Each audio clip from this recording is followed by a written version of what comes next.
चलिए जानते हैं उत्तराखंड की 25 बड़ी खबरों को सिर्फ 10 मिनट में। लेकिन उससे पहले वीडियो को लाइक और चैनल को सब्सक्राइब जरूर करें।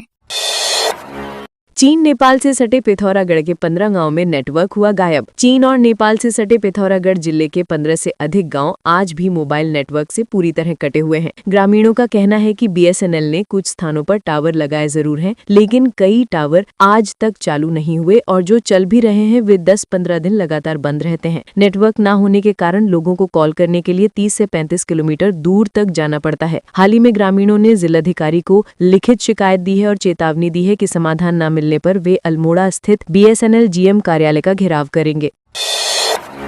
हिमालय कामधेनु बद्री गाय घी को मिला जीआई टैग। उत्तराखंड की विशिष्ट देसी नस्ल बद्री गाय के घी को जीआई टैग मिल गया है, जिससे इसकी अंतर्राष्ट्रीय पहचान और बाजार मूल्य में बड़ी बढ़ोतरी हुई है। बद्री गाय का दूध A2 प्रोटीन से भरपूर माना जाता है और इसका घी औषधीय गुणों के लिए मशहूर है। जीआई टैग मिलने के बाद राज्य सरकार और डेयरी फेडरेशन अब बद्री नस्ल के संरक्षण, उत्पादन और विपणन को बड़े पैमाने पर बढ़ाने की तैयारी कर रहे हैं। इस टैग से किसानों, पशुपालकों और स्थानीय अर्थव्यवस्था को भी बड़ा लाभ मिलने की उम्मीद है।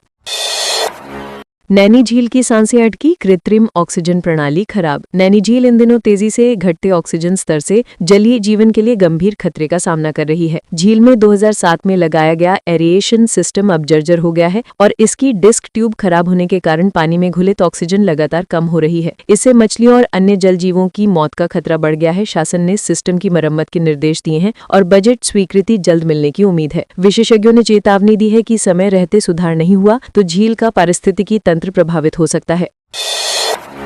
उत्तराखंड में बनेंगे 2 स्पिरिचुअल इकोनॉमिक जोन। उत्तराखंड सरकार राज्य को वैश्विक आध्यात्मिक केंद्र बनाने के लक्ष्य के तहत कुमाऊं और गढ़वाल मंडलों में एक स्पिरिचुअल इकोनॉमिक जोन स्थापित करेगी। सीएम पुष्कर सिंह धामी ने उच्च स्तरीय बैठक में संबंधित विभागों को विस्तृत रोड मैप और सर्वे रिपोर्ट जल्द प्रस्तुत करने के निर्देश दिए। पहले ही द्रोणगिरी, श्यामलाताल, देवीधुरा सहित कई क्षेत्रों में सर्वे के आदेश दिए जा चुके हैं। सरकार का मानना है कि इन SEZ के बनने से धार्मिक पर्यटन, स्थानीय रोजगार और आध्यात्मिक वेलनेस इंडस्ट्री को बड़ा बढ़ावा मिलेगा। 2026 तक बद्रीनाथ बनेगा स्मार्ट स्पिरिचुअल सिटी। बद्रीनाथ धाम को आधुनिक सुविधाओं से लैस स्मार्ट स्पिरिचुअल सिटी बनाने के लिए 481 करोड़ का मास्टर प्लान लागू किया गया है, जिस पर तेजी से काम चल रहा है। संकरी गलियों, अव्यवस्थित पार्किंग, यातायात जाम और सार्वजनिक सुविधाओं की कमी जैसी चुनौतियों को दूर करने के लिए नए मार्ग, पार्किंग, पूजा मार्ग, आपदा सुरक्षा व्यवस्था और शहर सौंदर्यीकरण पर विशेष कार्य हो रहा है। मंत्री समिति के अध्यक्ष के अनुसार 2026 के अंत तक सभी कार्य पूरे करने का लक्ष्य है। यह प्लान धाम को अगले 50 वर्षों तक सुरक्षित और सुव्यवस्थित रूप देगा। उत्तराखंड में पिकअप खाई में गिरी, व्यक्ति की हुई मौत। देहरादून में एक पिकअप वाहन 220 मीटर गहरी खाई में गिरने से एक व्यक्ति की मौत हो गई और दूसरा गंभीर रूप से घायल हो गया। हादसे के बाद राहगीरों ने शोर सुनकर तुरंत पुलिस और SDRF को इसकी सूचना दी। SDRF की टीम ने खाई में उतरकर घायल व्यक्ति को सुरक्षित बाहर निकाला और अस्पताल भेजा। दूसरा व्यक्ति गाड़ी में फंसा हुआ था, जिसे रेस्क्यू टीम ने काफी मशक्कत के बाद बाहर निकाला, लेकिन उसकी मौके पर ही मौत हो चुकी थी। पुलिस ने शव को कब्जे में लेकर आगे की कार्रवाई शुरू कर दी है। उत्तराखंड में मनाई गई नशा मुक्त भारत अभियान की 5वीं वर्षगांठ।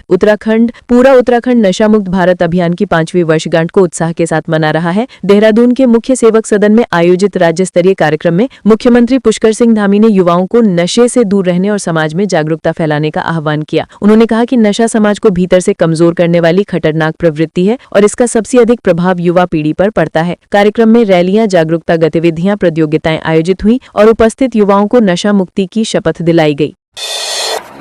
उपनल कर्मचारियों की हड़ताल में पहुंचे गणेश गोदियाल। परेड ग्राउंड देहरादून में उपनल कर्मचारियों की हड़ताल 10वें दिन भी जारी रही। कर्मचारी नियमितीकरण सहित 3 मुख्य मांगों पर अड़े हुए हैं, लेकिन अब तक सरकार और कर्मचारियों के बीच समाधान नहीं निकल पाया है। इस बीच प्रदेश कांग्रेस अध्यक्ष गणेश गोदियाल पहली बार धरनास्थल पहुंचे और आंदोलनरत कर्मचारियों को समर्थन दिया। उन्होंने कहा कि उनकी प्राथमिकता समाधान निकालना है, लेकिन प्रगति न होने पर वे स्वयं कर्मचारियों के बीच पहुंचे। कर्मचारियों ने सरकार पर वादाखिलाफी का आरोप लगाया है।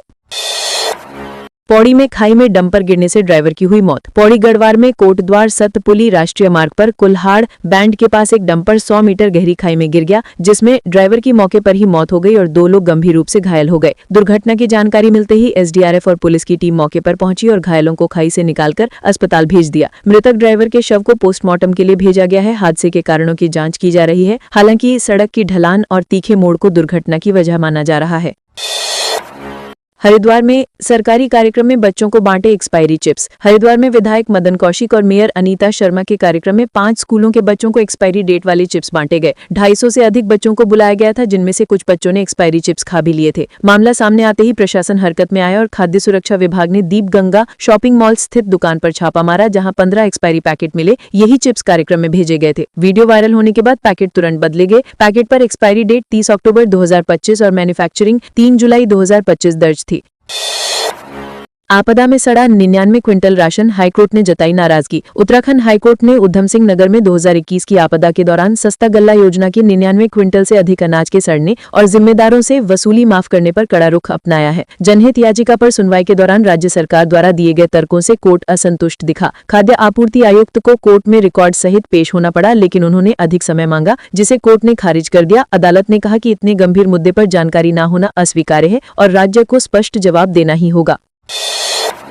उत्तराखंड महोत्सव में बादाम से महंगा हुआ लहसुन। उत्तराखंड महोत्सव में इस बार पहाड़ी प्रोडक्ट बेहद ऊंचे दामों पर बिक रहे हैं। यहाँ कश्मीरी लहसुन 1000 रुपए किलो में बिक रहा है, जो 800 रुपए किलो बादाम से भी महंगा है। वहीं हल्दी 5000 रुपए किलो तक पहुंच गई है, क्योंकि लोग इसे सर्दी बुखार की प्राकृतिक दवा के रूप में खरीद रहे हैं। गोमती नदी किनारे पंत पर्वतीय सांस्कृतिक उपवन में लगे मेले में गढ़वाली कुमाऊनी व्यंजन, जड़ी बूटियां और कपड़ों की भी भारी मांग है। अल्मोड़ा की बाल मिठाई हर दिन लगभग 2 क्विंटल बिक रही है।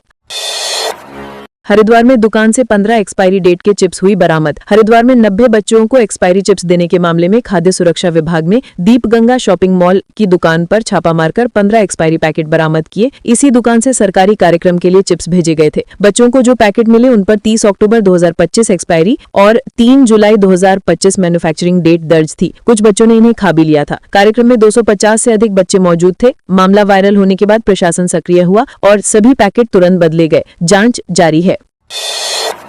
अल्मोड़ा के कांडपाल को राष्ट्रपति ने दिया राष्ट्रीय जल पुरस्कार। अल्मोड़ा के जल प्रहरी और शिक्षक मोहन चंद्र कांडपाल को राष्ट्रपति द्रौपदी मुर्मू ने राष्ट्रीय जल पुरस्कार से सम्मानित किया, जिससे वे उत्तराखंड से यह पुरस्कार पाने वाले पहले व्यक्ति बन गए। कांडपाल पिछले 36 वर्षों से जल संरक्षण, पौधारोपण और सूखे जल स्रोतों को पुनर्जीवित करने का कार्य कर रहे हैं। पुरस्कार के बाद आदर्श इंटर कॉलेज सुरई खेत में खुशी का माहौल रहा। स्टाफ और शिक्षकों ने उन्हें बधाइयां दी। उनके सहयोगियों का कहना है कि कांडपाल का वर्षों का समर्पण अब राष्ट्रीय स्तर पर सम्मानित हुआ है। शीतकाल के लिए बंद बाबा मध्य महेश्वर के कपाट। रुद्रप्रयाग जिले स्थित द्वितीय केदार मध्य महेश्वर मंदिर के कपाट बुधवार सुबह 8 बजे शीतकाल के लिए विधि विधान से बंद कर दिए गए। मुख्य पुजारी ने स्वयंभू नाभिलिंग को पुष्पों और राख से समाधि देकर पूजा की और भोग मूर्तियों को उत्सव विग्रह डोली में विराजमान किया। इसके बाद डोली ढोल दमाओं की धुनों के साथ गोंडार के लिए रवाना हुई। इस वर्ष कठिन भौगोलिक परिस्थितियों के बावजूद 22,000 से अधिक श्रद्धालुओं ने बाबा मध्य महेश्वर के दर्शन किए। कपाट अब अगले वर्ष गर्मियों में पुनः खोले जाएंगे। देहरादून आईएसबीटी में सीएम धामी ने किया औचक निरीक्षण। मंगलवार दोपहर उत्तराखंड के मुख्यमंत्री पुष्कर सिंह धामी ने देहरादून आईएसबीटी का अचानक निरीक्षण किया। उनकी अप्रत्याशित मौजूदगी से अधिकारियों और कर्मचारियों में हड़कंप मच गया। निरीक्षण के दौरान सीएम ने कई स्थानों पर फैली गंदगी देखकर नाराजगी जाहिर की और कहा कि स्वच्छता केवल कागजों पर नहीं, जमीन पर दिखनी चाहिए। उन्होंने खुद झाड़ू लगाकर स्वच्छता का संदेश दिया और निर्देश दिया कि यात्रियों की सुविधा, संचालन व्यवस्था और नियमित सफाई की कठोर मॉनिटरिंग की जाए। अधिकारियों को सुधार कार्य तुरंत लागू करने का आदेश दिया गया।